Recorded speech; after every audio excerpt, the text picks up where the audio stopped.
Hey guys, what's going on? I'm back here with hopefully quick Raw review. I thought the show was entertaining enough and important enough to have a follow-up review after SummerSlam last night. Regarding SummerSlam and my review of SummerSlam, I do want to say, in terms of my grade, I did give it a 6, and I completely stand by that. Um, like, like I said on my review last night, SummerSlam Sunday night was a two-match card. I'm sorry, that was it. And thankfully those two matches delivered. Punk, Lesnar, and Cena Bryan were both spectacular. I called them match of the year contenders, and I stand by that. When I say match of the year contenders, I mean contenders. But in my mind, I think you know there's no way match of the year won't be handed down to a New Japan match this year. But either way, SummerSlam was a two-match card, and as it is, I think I overrated a few matches, mainly the Ring of Fire match. I went back and watched this event on and off yesterday. The Ring of Fire match, I think I gave it a 2.5, and that was at the same level of Rhodes Sandow and the pre-show Van Dam Ambrose match, and that was an injustice to the to both of those matches because the Ring of Fire match was absolutely terrible. The crowd was completely dead. That match was just as deserving as of the 1-star rating as the Divas match and the mixed tag match. That match was absolutely terrible. Like you just look at the card, excluding the pre-show, which was a decent match. I mean, a 2.5 or a 2.5 out of 5. That's middle of the road. That doesn't mean it was a great match. You had an average pre-show, a horrible opener, um, another average match with Rhodes and Sandow, in which the main thing they were hyping is, oh, Cody doesn't have a mustache. One little thing they could have done to make that match better was, let's see, Rhodes tossed Sandow's briefcase into the fucking Gulf of Mexico. So why didn't, as revenge, Sandow shave the fucking mustache off his face, and then there's a little bit more heat there. Overall, like I said last night, it was an average match. Nothing more than that. It was an average match. Cody got the win, and then we saw it again tonight on Raw. ADR Christian was good. I said last night in my review, I was surprised ADR retained with the whole McIntyre incident. Of course, it came out that neither Drew McIntyre nor Alberto Del Rio were, focused on attacking each other. It was other people that apparently jumped Del Rio. And tonight on Raw, you really saw that black eye. That really, was evident as opposed to last night. I stand by the Divas match being terrible. Punk Lesnar was awesome. Ziggler just being completely wasted in a match where neither he or Big E really looked that good. I will get to both of those guys later. Um, Bryan Cena again was spectacular, and then you had the cash in. So really, if you look at that, there was nothing better than what you could see on the average Raw. That was a very average show, hence the 6 rating. So I do stand by that. Um, regarding obviously the big story last night, Bryan getting his moment. Was it the wrong thing to do in terms of his quote-unquote moment being interrupted by the Orton cash-in and subsequent Triple H heel turn and Orton heel turn? Was that the wrong thing to do? I don't think so. Look at the WWE roster. Bryan, wins that match without incident. End of the show. No cash-in. Who does he have to go against? Honestly, the WWE roster right now is so thin on heels, it's ridiculous. If Ziggler was still a heel, that'd be fine. Have Bryan versus Ziggler. If Mark Henry was still a heel, if Big Show was still a heel, there are really no heels on this roster right now that you could say are hot enough to go after Daniel Bryan, who is the most popular person in the company right now. Especially with the option of a Cena rematch out of range due to his injury, and I will get to that. So this was your only option. Daniel Bryan had to get screwed here, and it really showed tonight on Raw with how over he still is. This was the right move. Um, sure, a lot of people are going to be pissed that it's Triple H in the spotlight again, but whatever.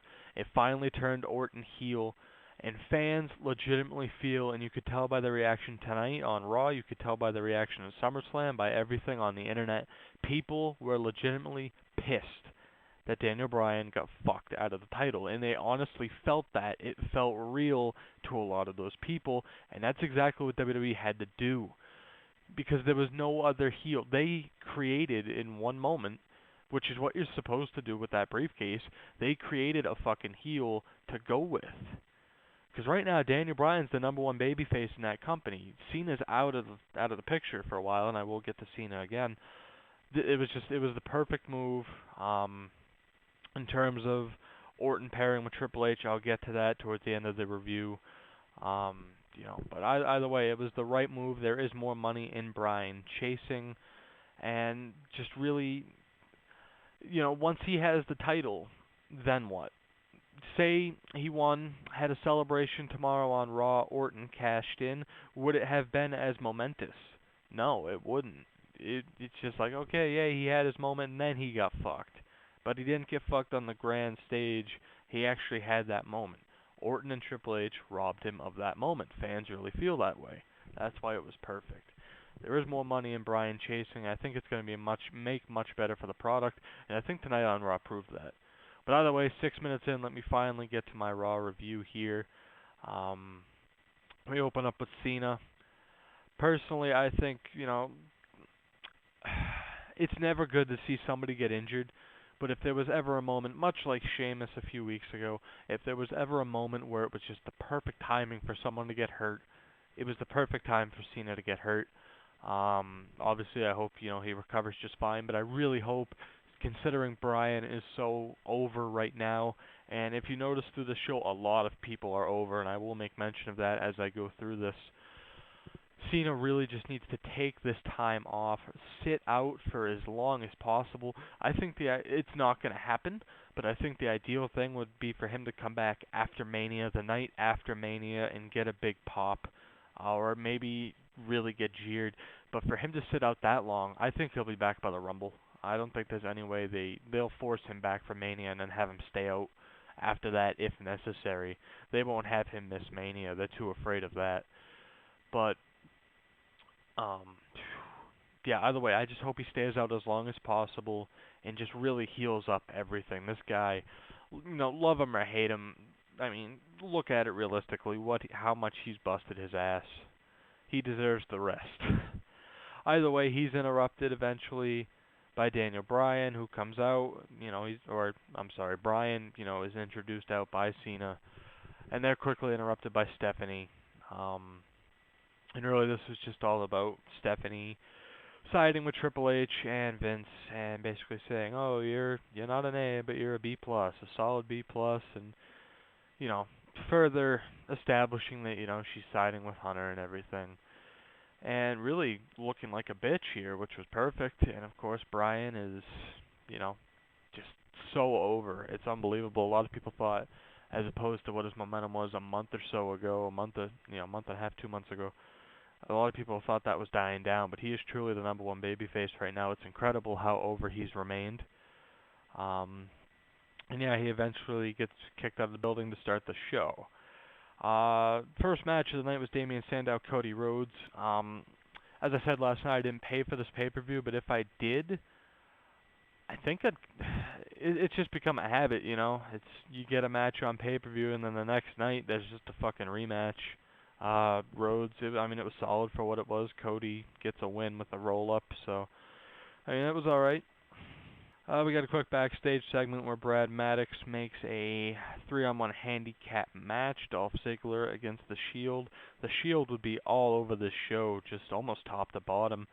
I think you could kind of, they were definitely fading into the background at one point, but you could kind of see 2 weeks ago on Raw where they were the last thing you saw, standing dominant, that maybe the push was back on. And despite Rollins and Reigns not being on the show last night in an official match, you can definitely see that the push is coming back, which is really nice. A lot of people thought, with some apparent backstage heat they had, that they were going to be in trouble, but it's good to see that they're still, being pushed. Paul Heyman comes out, and what can you say? It's a classic Paul Heyman segment. It was just great, great work from him. He offers CM Punk, to come back as one of his clients, and that would lead to a segment later on in the night, which I will get to shortly. Might as well just keep going with this. Um, Cameron and Naomi against Layla and AJ. I mean, it was just terrible, but it's for Total Divas or whatever, so that is what it is. Layla with some of the absolute worst selling I have ever seen as she takes the pinfall here. Just, my God, there is no such thing as suspension of disbelief. It was just horrendous. Um, Shield against Dolph Ziggler. I mean, it was solid. Ziggler eventually, really starts fighting, but the Shield overcome him. So Ziggler at least looks strong. I'm not sure where the hell they're going with him. It's kind of unfortunate, that's one of the big things. Ziggler looking so strong the night after WrestleMania, winning the title, gets the concussion, and now he's just doing absolutely nothing. Um, at this point, I'm hoping. I mean, it's not looking like it, but at this point, what can you really do with him? Maybe turn him heel, bring him in as the next Paul Heyman guy to feud with CM Punk, which I will get to why later on. But I don't know. He's just really stuck. But as I said, at least the Shield looks good here. Sin Cara versus Alberto Del Rio. Somehow Sin Cara got a full entrance, which was just absolutely shocking. He dives to the outside with a suicide dive and apparently broke his hand or broke a couple of fingers. You could just tell immediately something was wrong. Um, I feel just so sorry for this guy. This match is a perfect example of a great WWE project that worked. Although some would debate how great Del Rio's been lately, as opposed to a project that hasn't worked. ADR got signed, he went through FCW and then got called up. Sin Cara obviously got signed and went right to the main roster. Sin Cara, only knowing Lucha, not speaking any English, he was fucked by not going to developmental. And then the fact that he's injury prone, it's just been horrendous. I don't know if his contract's up soon. I hope it is. Just so, he got his payday and now he can go back to Mexico, hopefully work somewhat lighter and just, be a star there again, because this has just been one of the worst runs in wrestling history. Really due to no fault of his own that he's been getting hurt so much, but it is what it is. After the match, Del Rio starts cutting a promo where he's interrupted by Ricardo.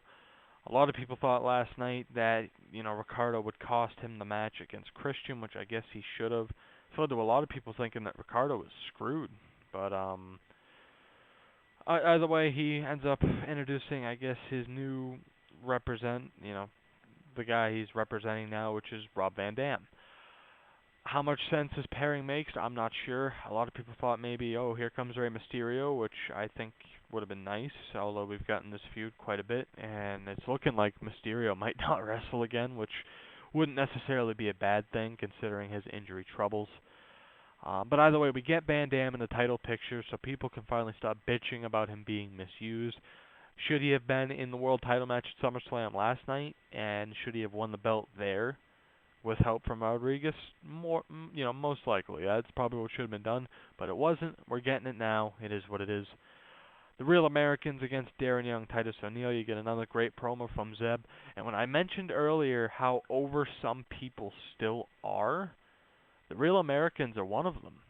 They haven't won a match on TV in a while, but any time Swagger, Cesaro, or Coulter does the We the People chant, I mean, it's over. It really is over, so it's a shame that these guys are losing every week on TV, because whether you want to debate it's them that's over or the chant, either way, people react. Primetime players, their opponents, I mean, who didn't see this match coming with, the whole Darren Young story from this past week?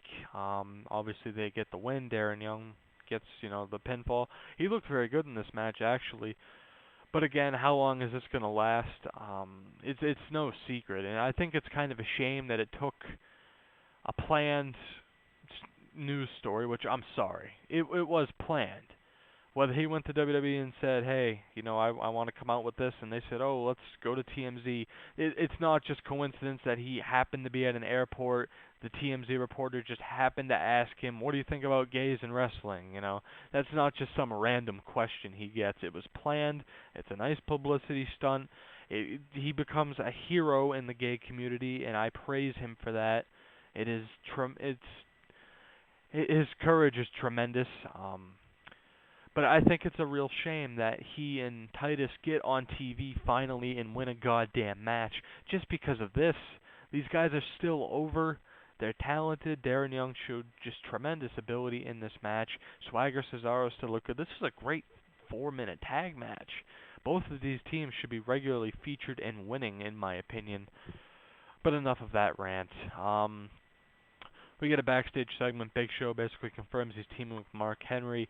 Both of those guys should definitely be heels, in my opinion. Brad Maddox makes another 3-on-1 handicap match. The Shield against the Big Show. Shield in their second match of the night. Next, we get another Ryback backstage segment. His backstage segment last night was awkward, if not terrible. This one, just as awkward, if not terrible. But fuck it, I was entertained. I really was. I don't know. I just found it to fucking be just hilarious. I can't explain it. You know, I'm not gonna repeat lines he had during it. I just found it to be entertaining. For me, it's nice to see Ryback, still somewhat getting featured. I mean, obviously in the past year, the guy has just fallen off so much in terms of what the WWE did with him. Obviously, they hot-shotted him to a Hell in a Cell main event when he wasn't ready.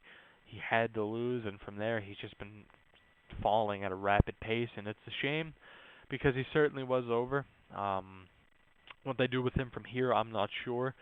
Like I said, whether, Paul Heyman, obviously, after SummerSlam last night, teasing possibly a new Paul Heyman guy or a new Paul Heyman girl. And when it comes to Ryback, a lot of people think maybe he will be the one to go after Punk next, and maybe, there could be, him and Heyman uniting and everything to go after Punk. I don't think a lot of people want to see that, but that might just very well be what we get. But this Ryback bully gimmick, it is what it is. I found at least this segment to be entertaining. Big Show against the Shield. I mean, it was alright. I mean, again, the Shield come out looking strong. They get the win after a triple powerbomb. Big Show being a face again. I mean, this is, if anyone's been able to keep count of how many times he has turned, bless you, because it is amazing how many times they've turned him. But like I said, with the lack of really strong heels on the roster, I don't see the point of him being a face right now. He just kind of blends into the show, which is amazing considering a 7-foot-tall, 400-plus pound giant is just, blending in.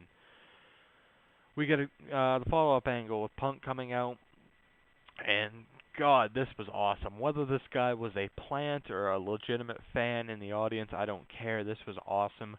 To see Punk go back to his ROH, IWA Mid-South days and just rip this fan apart. The crowd was so over.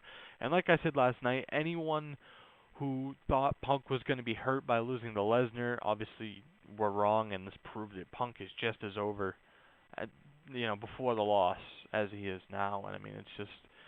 It's CM Punk at his finest, the way he just ripped this guy apart. Heyman ends up coming out, and basically it sets up a, non-match, but a quote-unquote fight between Axel and Punk. I don't think this will lead into an Axel-Punk mini-feud. I mean, let's face it, WWE has dropped the ball just so huge with Curtis Axel. The first few weeks, getting count-out wins, whatever, winning the Intercontinental title, and then from there he's just done absolutely nothing.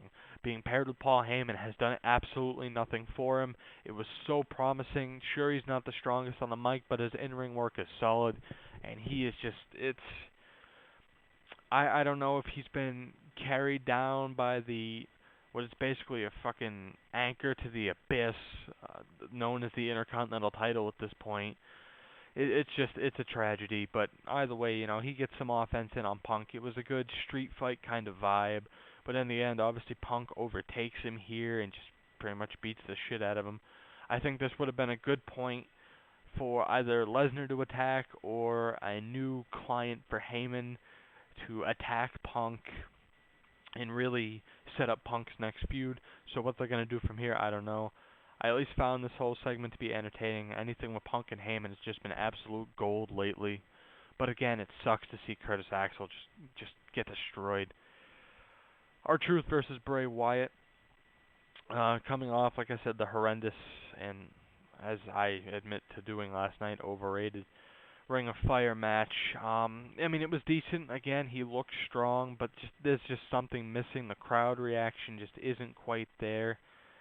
I mean, Bray Wyatt has his act down. He has his gimmick down. I feel like it's just creative, not knowing just how to take the next step and really get this guy to that peak point of interest and popularity. But in terms of his promos, his in-ring work, he is certainly there. And I can only hope, it picks back up. As far as Harper and Rowan, I really want them to debut a tag finisher. After taking out Kane, I think a double choke slam would be nice. Maybe something to do with Brody or Luke Harper hitting a big boot and Rowan following that up with a power move.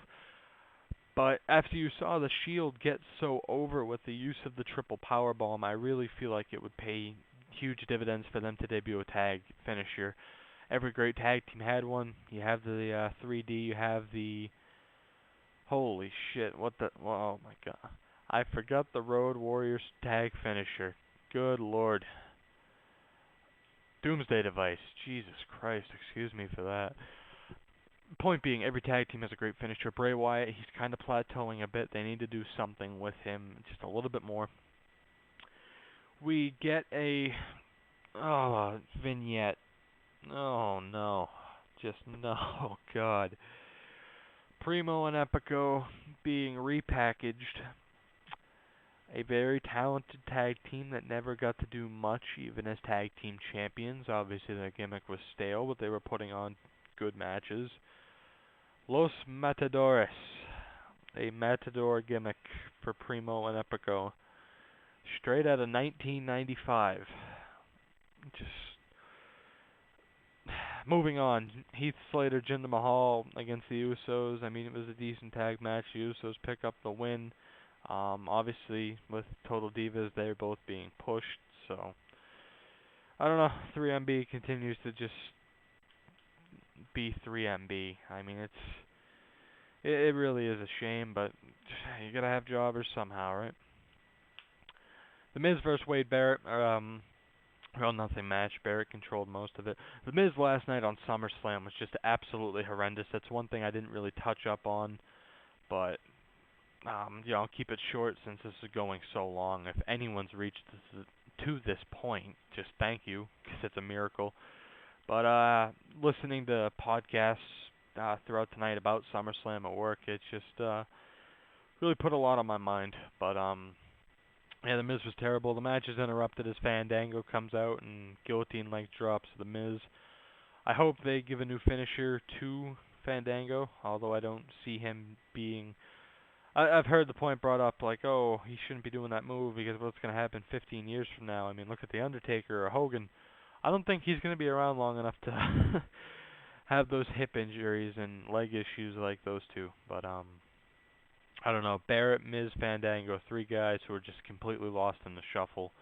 So many times, stop-go with Wade Barrett. Fandango's completely cooled down since WrestleMania season, and The Miz is one of the worst faces in the history of this company.